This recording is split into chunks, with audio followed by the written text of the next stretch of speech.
अस्सलाम वालेकुम नाजरीन। पिछली किस्त में आपने देखा कि सुलेमान शहीद हो गया था और काई कबीले में बहुत दुख का समा था, जबकि दूसरी तरफ अलिंजाक को शक हो गया था कि उनके अंदर कोई गद्दार मौजूद है। इस किस्त के आगाज में काई कबीले के मरकजी खेमे में मौलाना साहब कुरान पाक की तिलावत कर रहे थे। सुलेमान के जनाजे पर तलवार और टोपी रख दी गई थी। सब लोग खामोशी से तिलावत सुन रहे थे। तिलावत के बाद मौलाना साहब कहते हैं, मैंने सूरह बकरा की तिलावत की है, जिसमें अल्लाह फरमाता है कि जो लोग अल्लाह के मकसद में शहीद हो जाएं उन्हें मुर्दा मत कहो, वो जिंदा हैं, लेकिन आप उन्हें देख नहीं सकते। हम तुम्हें खौफ, भूख और तुम्हारे जानो माल के नुकसान से तुम्हें आजमाएंगे। सब्र करने वालों को खुशखबरी सुना दो, उन पर अल्लाह की रहमतें नाजिल होंगी। इसके बाद मौलाना साहब दुआ के लिए हाथ उठाते हैं और अल्लाह से रहम और मदद के लिए बहुत सी दुआएं मांगते हैं। दूसरी तरफ उमर कबीले में शाम का खाना शुरू हो चुका था। इलबिलगे के जहन में कुछ ख्याल आ रहे थे जब सुलेमान कैद खाने से निकल आया था। इसके बाद इलबिलगे कहती है, कोई भी अल्लाह को मानने वाला ऐसी दर्दनाक मौत का हकदार नहीं है। किस तरह का बददिल और जालिम आदमी ऐसा कर सकता है? वो गलीज जहनमी और वो एक तुर्क है। वो अलबास्ती एक सफाक कातिल है। सिरमा कहती है, लेकिन सुलेमान भी काफ़ी बदतमीज़ था, फिर भी अल्लाह उसकी रूह को सुकून अता फरमाए। इलबिलगे कहती है, तुम्हारा दिल और दिमाग किस चीज़ का बना है कि तुम इस तरह की बात कर रही हो? सिरमा, एक नौजवान आदमी फौत हुआ है और अभी भी तुम माजी के बारे में बात कर रही हो। बेबोलत कहता है, खामोश, मैं अपना खाना सुकून से खाना चाहता हूँ। इलबिलगे कहती है, भाई ये अलबास्ती कौन है और वो कैसे हमारी ज़मीनों पर इस तरह का कत्ल कर सकता है? बेबोलत कहता है, चूँकि अर्तुल सरदार आला है इसलिए अलबास्ती को तलाश करना उसका काम है। इलबिलगे कहती है, और वो यकीनन उसे ढूंढ लेंगे। यह कहकर इलबिलगे खाना छोड़कर चली जाती है। काई कबीले में अर्तुल साहब कह रहे थे, सिर्फ अच्छे के बारे में सोचो भाभी। सुलेमान एक बहादुर सिपाही था, वो एक नेक आदमी था और उसका मकसद पाक था। सुलेमान हमारे राजों की हिफाजत करते हुए शहीद हुआ है। वो शैतान अलबास्ती सुलेमान के मुंह से एक लफ्ज़ भी नहीं निकलवा सका। मैं सुलेमान की हिफाजत नहीं कर सका, मुझे माफ़ कर दें। सलजान कहती है, इसमें आपका कोई कसूर नहीं है। इस दुनिया और अगली दुनिया में मेरी दुआएं आपके साथ हैं। हज़ारों अलबास्ती भी हमें घुटनों के बाल नहीं झुका सकते, और अगर मेरे हज़ारों बेटे भी होते तो मैं खुशी से अल्लाह के मकसद के लिए उन्हें कुर्बान कर देती। अब सुलेमान का गम मनाने का वक्त नहीं है, बल्कि उसका इंतकाम लेने का वक्त है। दूसरी तरफ उमर कबीले में सिरमा कह रही थी, मैं अलबास्ती के बारे में कुछ भी नहीं जानती, लेकिन मैं खुश हूं कि जो इंसाफ उसने किया है। अब हम देखेंगे कि सरदार आला क्या करता है। अर्तुल अपने ही भतीजे की जान नहीं बचा सका, उसे खुद पर शर्म आनी चाहिए, और वह सांप सलजान इसकी हकदार थी। बेबोलत कहता है, अब अर्तुल की कोई इज्जत नहीं करेगा। वो ऐसे सरदार आला के तौर पर जाना जाएगा जो अपने ही खानदान की हिफाजत नहीं कर सका। सिरमा कहती है, लगता है वो अलबास्ती अर्तुल को मजीद नुकसान पहुंचाने का इरादा रखता है। बेबोलत कहता है, तो फिर हमें उस आदमी का साथ देना चाहिए। सिरमा कहती है, मैं उस आदमी का हाथ चूमना चाहूंगी जो मेरे दुश्मनों को खत्म करने के लिए उभरा है। बेबोलत कहता है, तो फिर अलबास्ती को अर्तुल को नुकसान पहुंचाने दो। जब अर्तुल कमजोर होगा तो फिर उस पर वार करने का हमारा मौका होगा। सिरमा खड़ी होकर पूछती है, हम क्या करेंगे भाई? बेबोलत कहता है, अर्तुल की कमजोरी यह है कि वो सिर्फ चंद आदमियों पर भरोसा करता है। अगर हम एक एक करके उन्हें खत्म कर दें तो अर्तुल लड़ने के काबिल नहीं रहेगा। सिरमा पूछती है, हम ऐसा कैसे करेंगे? बेबोलत कहता है, तुम बामसी की बीवी हफ्सा से दोस्ती करोगी। अगर तुमने उसे जीत लिया तो वह बामसी पर असर डालेगी। सिरमा कहती है, आप फिक्र मत करें, मैं बहुत आसानी से उन्हें अपनी मर्जी के मुताबिक मोड़ लूंगी। इतने में बहादुर इजाजत लेकर अंदर दाखिल होता है। सिरमा चली जाती है। बहादुर कहता है, सरदार, एक कासिद अभी अलिंजा की तरफ से खात लेकर आया है। बेबोलत उसे खोलकर पढ़ने लगता है और फिर मुस्कुराते हुए कहता है, आखिरकार अलिंजाक ने अपनी आंखें खोल ली हैं। उसे शक हो गया है कि उनके अंदर कोई गद्दार मौजूद है। उसे लगता है कि उलागू खान की तरफ से जो हुक्म उसे मिलते हैं वो कोई जाल हो सकता है। बहादुर पूछता है, ऐसा कौन और कैसे कर सकता है? बेबोलत कहता है, मेरा अंदाजा है कि इसके पीछे अर्तुल है। अपने आदमियों को कहो कि तैयार हो जाएं। उस गद्दार को तलाश करने का वक्त आ गया है। यह सुनकर बहादुर बाहर निकल जाता है। दूसरी तरफ काई कबीले में हकीम आर्तो कह रहा था, सिर्फ चंद आदमियों को सुलेमान के मिशन के बारे में पता था और हम जानते हैं कि वो कौन है।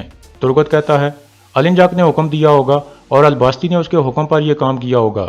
अर्तुल साहब कहते हैं, मेरे ख्याल में अलबास्ती पूरी तरह से सुलेमान के मिशन के बारे में जानता था। हो सकता है वो साये की तरह हमारे साथ सोगत में मौजूद हो। अलिंजाक कहीं छुप कर बैठा है और उसने अलबास्ती को हमारे ऊपर हमलों की खुली छुट्टी दे दी होगी। तुर्गत कहता है, अगर हमने अलिंजाक के खुफिया ठिकाने का पता लगा लिया तो हमें वो गलीज अलबास्ती भी मिल जाएगा। अर्तुल साहब कहते हैं, और हम जानते हैं कि हमें वहाँ कौन लेकर जाएगा। वामसी पूछता है, कौन सरदार? अर्तुल साहब कहते हैं, बेबोलत। तुर्गत कहता है, उसका अलिंजाक के साथ करीबी ताल्लुक है, वो लाजमी उससे मिलने जाएगा। अर्तुल साहब कहते हैं, अगर बेबोलत इस गद्दारी को जानता है तो मैं उसे बेनकाब कर दूंगा। फिर वो मेरी नज़रों में अलिंजाक और अलबास्ती जैसा होगा। मैं उसे और उसके कबीले को कभी माफ़ नहीं करूंगा। फिर अर्तुल साहब बामसी को कहते हैं, मर्गिन को पैगाम भेजो, वो पता लगाए कि अलिंजाक कहाँ है। इसके बाद अगला दिन शुरू हो जाता है। मर्गिन एक मेहमान खाने में मुगलों के साथ मौजूद था और ख़त वगैरह देख रहा था। इतने में एक सिपाही अंदर आकर कहता है, कमांडर अली जक ने एक खत लिखा है, तेज़ हवा की तरह जाओ और ये खत उलागू खान तक पहुंचा दो। खत लेकर मर्गिन बाहर निकल जाता है और घोड़े पर सवार होकर रवाना हो जाता है। रास्ते में वो एक जगह घोड़ा रोक लेता है। घोड़े से उतरकर वो खत निकाल लेता है और उसे खोलकर पढ़ने लगता है। उस पर लिखा था, अर्तुल अल-बास्ती के हाथों एक शानदार मौत का हकदार है। यह पढ़कर मर्गिन काफ़ी हैरान होता है और फिर वो खत दोबारा जेब में डालने लगता है। इतने में उस पर हमला हो जाता है।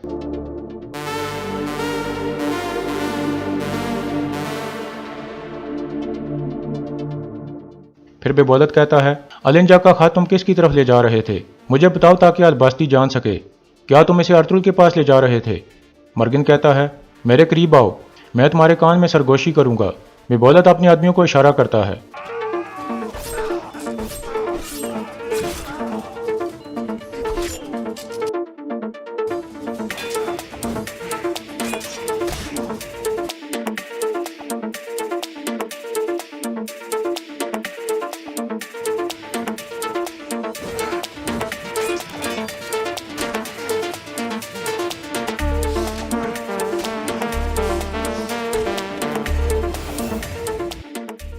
इस तरह बेबौलत उसे काबू कर लेता है और फिर कहता है, अब बताओ मुझे, क्या तुम ये खत अर्तुल के पास ले जा रहे थे?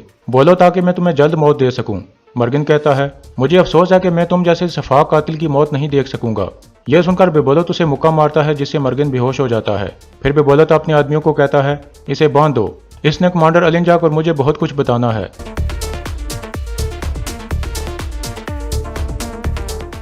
दूसरी तरफ काय कबीले में मरकजी खेमे के बाहर कबीले के लोग जमा थे। अंदर सुलेमान का जनाजा तैयार था। इतने में एक मौलवी साहब जनाजा उठाने वाली दुआ पढ़ने लगते हैं। अर्तुल साहब और उनके सिपाही मरकजी खेमे की तरफ चल पड़ते हैं।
इसी दौरान अली जक मर्गिन पर तशद्दुद कर रहा था। फिर अली जक कहता है, तुम्हें पता चलेगा कि खानों के खान उलागू खान को धोखा देने का मतलब क्या होता है। बताओ मुझे, तुम ये खत किसके पास ले जा रहे थे? मर्गिन कहता है, अगर तुम मुझे इतना बहादुर समझते हो कि मैं तुम लोगों के अंदर घुस सकता हूँ, तो फिर तुम जान लोगे कि मैं कुछ भी बर्दाश्त करने का हौसला रखता हूँ। यह सुनकर अली जक दोबारा उसे मारने लगता है।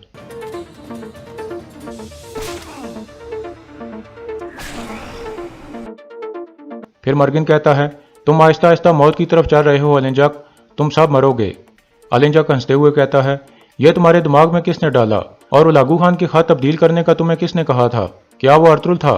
मर्गिन कहता है, तुम्हारे अंदर खून की बजाय खौफ दौड़ रहा है अली जक, तुम सोगत के सरदार आला से खौफजदा हो, तुम सब मरने वाले हो।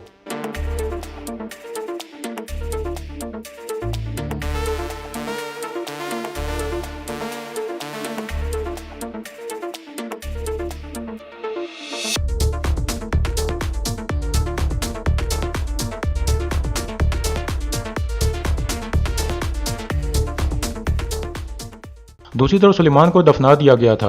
अर्तुल साहब कब्र पर पानी डाल रहे थे। इसके बाद सुलेमान की तलवार और टोपी कब्र के साथ रख दी जाती है। फिर अर्तुल साहब सबसे मुखातिब होकर कहते हैं, जालिमों ने हमारे ऊपर तशद्दुद किया और शहीद किया, लेकिन हम कभी नहीं झुके।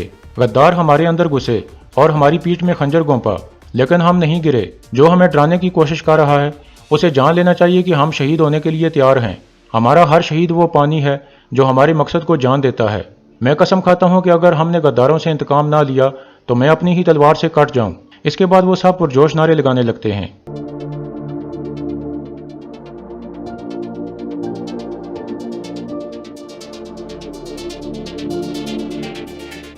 इसके बाद दोपहर का वक्त हो जाता है। अर्तुल साहब सोगत पहुंच चुके थे।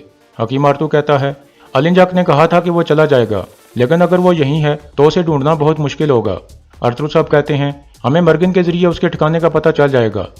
इतने में बामसी अंदर आकर कहता है, सरदार, हमने जिस सिपाही को मर्गिन की तरफ भेजा था उसकी तरफ से एक पैगाम आया है।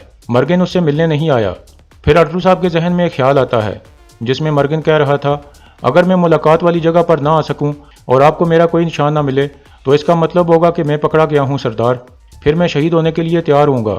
यह सोचकर अर्तुल साहब कहते हैं, उन्होंने मर्गिन को पकड़ लिया है, हमें उसे लाजमी ढूंढना होगा। बामसी, सिपाहियों को लेकर जाओ और उसे तलाश करने के लिए जो भी हो सके वो करो। यह सुनकर बामसी बाहर निकल जाता है। दूसरी तरफ मर्गिन पर लगातार तशद्दुद किया जा रहा था।